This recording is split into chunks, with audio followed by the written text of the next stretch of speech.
remember it simply as a day that changed my family. It was a Friday, November 4th, 1994. We were, at the time, kind of a normal family, I guess, if there is such a thing. Me, my wife, and 2 kids, a boy and a girl.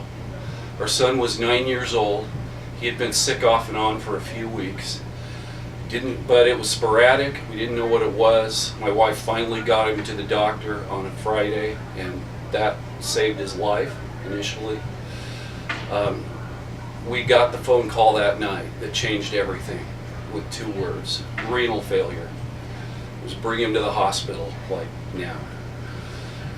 So he spent overnight in ICU. He spent almost the entire month of November in the hospital. And when he came home, we treated him with peritoneal dialysis. The trade-off of doing it at home, we had to do it. We had to learn how to operate the machine, which we did, and it became a normal part of our lives. His treatment was every day, about 12 to 14 hours, for almost 2 years. As it got closer to the time of the transplant, he looked sick, thin, lost weight when we weren't even sure where he had weight to lose anymore. The benefit of having a living donor, me, was that we didn't have to wait for the phone call to ring that there's a kidney. But it wasn't that simple. We had delay after delay. 3 times we were canceled because something happened, an ill-timed infection right before the transplant had to be canceled. The 3rd time broke my heart. We were a day away from going into the hospital when we found the evidence of peritonitis on what could have been his last dialysis treatment. After 3 times, I felt like I went to bat for my child and struck out. But we kept moving forward, tried again, and on the 4th time, it finally worked. September 9th, 1996 is the red letter day in our family history, the day our son was reborn. A lot's changed since then.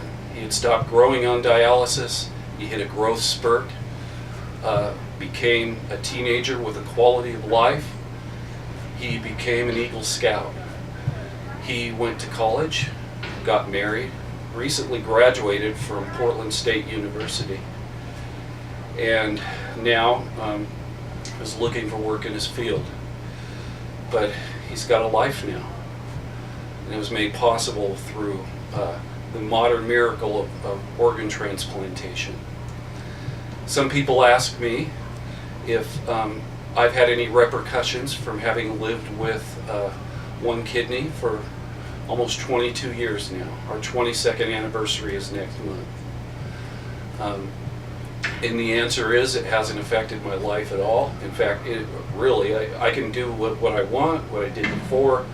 In fact, indirectly, it's probably made me healthier, because I joined a team to support organ donation called the Transplant Trotters, which does the Portland to Coast Relay Walk, one of the largest relay walks in the world, every year in September. And because of that, I was eligible to be on the team and join it as a kidney donor. And so because of that, I exercised more. So I'm probably healthier with 1 kidney than I would have been with 2. It's been a great journey. It was a very stressful journey for a long time. It took almost 2 years from the date he was diagnosed to the date of the transplant surgery. But it worked, and it became another success story, and we're as happy as we can be with the way things have worked out. I'm thrilled that we've made it to almost 22 years. I hope we can get as much mileage out of it as we can, but I know that also that whatever happens from here, my family has been so incredibly blessed by that kidney transplant. It changed everything for us. And what started out as so much drama became eventually a source of joy and satisfaction. And so we know, a lot of people have heard that organ donation is a good thing. We know. because we've lived it.